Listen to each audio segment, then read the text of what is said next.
So welcome to How to Live in Love.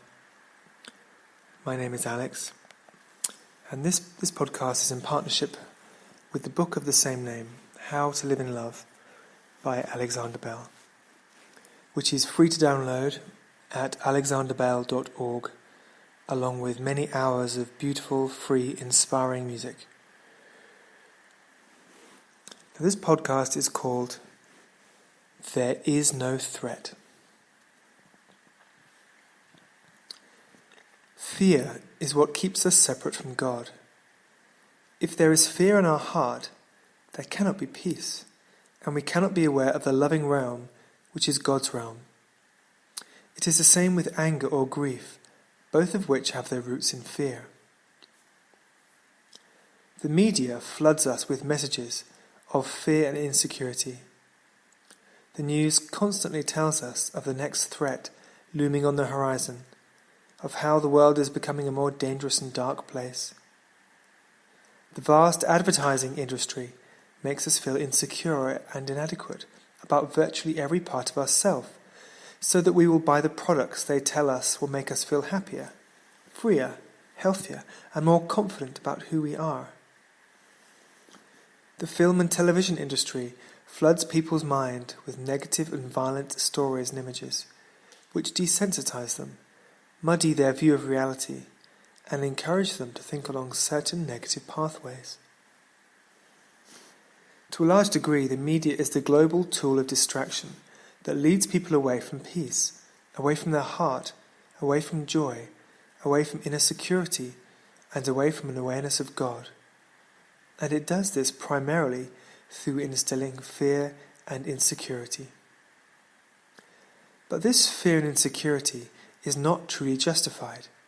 It is not real, because it is being manufactured by the industry. Fear is the product, and people are believing it, buying it, and consuming it en masse, and in the process blinding themselves to the beauty of the divine truth, which is the higher truth, the real truth, God's truth. The higher truth is that you are totally protected, loved, and guided by a force which you cannot mentally understand, but which you can become totally familiar with by accessing the peace within your heart. As we become more familiar with the heart's realm, leaving behind all the mental doubts, fears, and insecurities, we realize that we are living in the perpetual embrace of this greater loving intelligence, and that literally no harm can come to us if we fully trust it and stop trying to control and manipulate the outside world, the people we encounter, and the events of our life. It is a lack of trust that leads people to manipulate and control, and take their sense of security into their own hands. They build fences and walls around themselves, psychologically as well as physically, and they pursue and accumulate money, thinking that will make them feel truly secure. They pretend to be somebody whom they are not, so they will have the security of other people's approval. They consume, and consume some more in the desperate attempt to feel secure and nourished, not realizing that the deepest security, the security of our heart, cannot come from anything worldly. It can only come from spiritual realization. Spiritual realization comes when we give more attention to our inner self, to our heart, to our innocence, to our need for love, for peace, for laughter and joy. As we give more attention to our heart, we realize that part of us feels vulnerable in this world, and it desperately wants security. It wants protection. This is our inner child, the deeply sensitive and totally innocent core of who we truly are. This is the part of us that is most easily able to communicate with the greater intelligence, which many call God.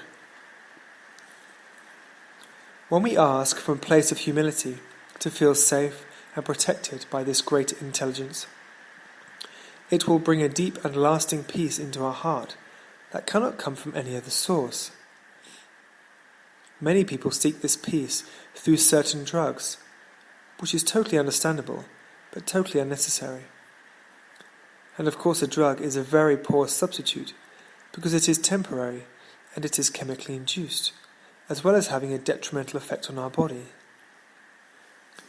So when we ask from the humility of our heart to be embraced by the protective and comforting force of God, we are asking for spiritual security. And this is what we will experience if we are willing to let go of all the thoughts of threat.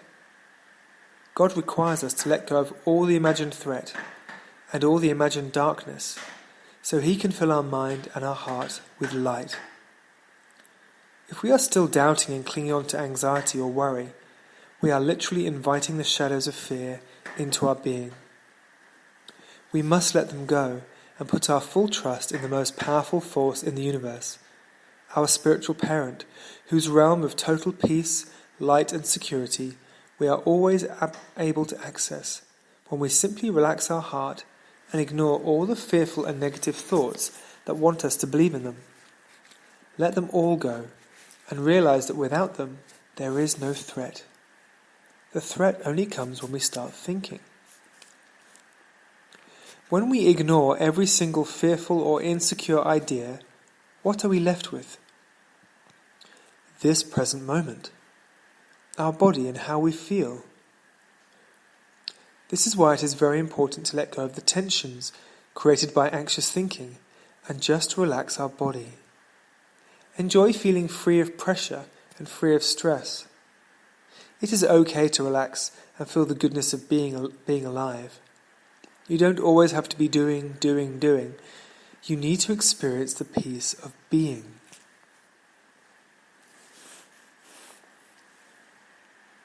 As we relax our body, this relaxation gradually reaches our heart. And when our heart relaxes, peace floods in. We feel a tremendous sense of relief, and joy bubbles up. We realize that we are the one who has been oppressing and constricting our heart with fearful thoughts and beliefs, and that we have the freedom to just let them all go. We need not put our attention in the direction of thought. Instead, we can focus on the goodness of being alive. We can nourish our body and our heart with goodness, with nature, with exercise, natural food, relaxation, and laughter. It is our choice. One way leads to fear and sickness. The other way leads to health, peace, and happiness. At the core of all of this is trust. We have to trust that we are safe, irrespective of what appears to be going on in the world. This sense of trust must be developed if we are to live in peace, as we are destined to.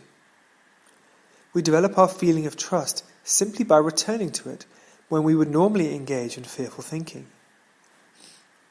We notice the anxious thought trying to pull us into them and make us afraid, and we stop ourselves and say, "No, I am not going to venture into the realm of fear. I trust that I am totally protected and secure in the presence of God." And then we relax, knowing that the fearful thoughts are untrue and they pose no threat whatsoever. Relaxing is a very important part of staying in peace, because it is impossible to be afraid while our body is relaxed. The moment we engage with a fearful thought, tension appears in our body and in our heart. Fear and tension go hand in hand. So by coming away from the realm of thinking, which means not trying to manipulate or control your thoughts in any way, and by bringing your attention to your body and allowing it to relax, a sense of ease and harmony is instantly restored. As we give our full attention to our breathing, which connects us to the spiritual part of our being, we are no longer feeding anxious thoughts with our attention. Because our attention has to be somewhere, and it is usually in our mind. But we can move it onto our breathing, we can move it into our body, and we can move it into our heart. This is what we need to practice doing on a daily basis, moving our attention, because it brings us out of the realm of illusion, which is what thoughts are, and into the realm of being, the realm of feeling, energy, vitality and joy, the realm of our heart. This is where we are meant to be, and this is where we receive inspiration, healing and restoration. Our heart needs to be healed from its past pain, and by allowing in the all-powerful force of love, which is God, then this can occur, and it will occur. Again, we have to let go of all of our doubts, insecurities, and expectations of suffering, and fully trust that God will provide the healing balm and restore us to full strength. Essentially, there are two realities we can dwell in: the mental reality of fear and darkness, or the heart-based reality of light and peace, which you could also call love. This is the divine reality. This is God's reality. Our choices determine where we will be in any given moment, but it is vital to remember that we are not doing this alone. The loving intelligence of God is the divine presence from where all our strength comes, and it is aware of us constantly. Its powerful gravitational force will pull us back to the total safety and peace of its protective and loving embrace whenever it is called upon. Thank you.